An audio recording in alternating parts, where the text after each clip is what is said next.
So 40 years ago, my friends and I wrote the Limits to Growth book. And this book is actually a collection of 12 different scenarios for world development from 1970 to the year 2100.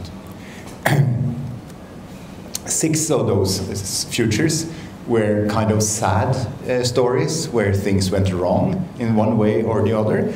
And 6 of the scenarios were more or less positive, sustainable.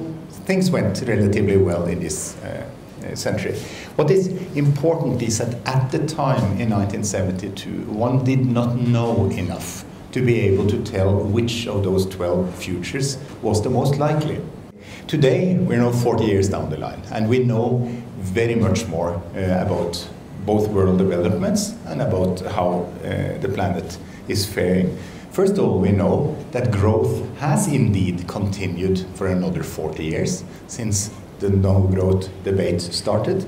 We know that global governance has indeed allowed overshoot to occur. You know, we have let world population and economy grow into unsustainable territory. The simplest example is, of course, the greenhouse gas emissions. We are emitting at this point in time twice as much CO2 into the atmosphere every year as is being absorbed by the world's oceans and forests. And the rest is, of course, accumulating in the atmosphere, and as the concentration increases, the temperature increases. And this will continue until we stop emitting so much CO2. So this is the simplest proof that current global society is not sustainable.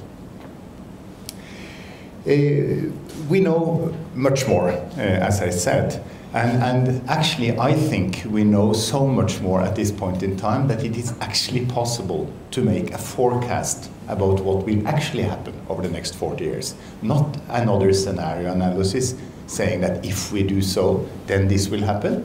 But I'm going to state that this is actually what will happen. The world population and economy will grow more slowly towards 2052 than most people expect, but still fast enough to trigger a climate crisis.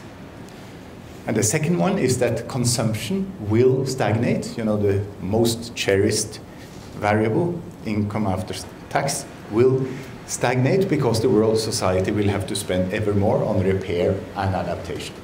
So what will happen is that the growth, you know, in population and GDP will actually stop by itself, you know, during the next 40 to 50 years, not because of planetary constraints, you know, keeping this thing together, but because women will voluntarily choose to have fewer children, and because although we try as hard as we can to grow the economy, we will not succeed.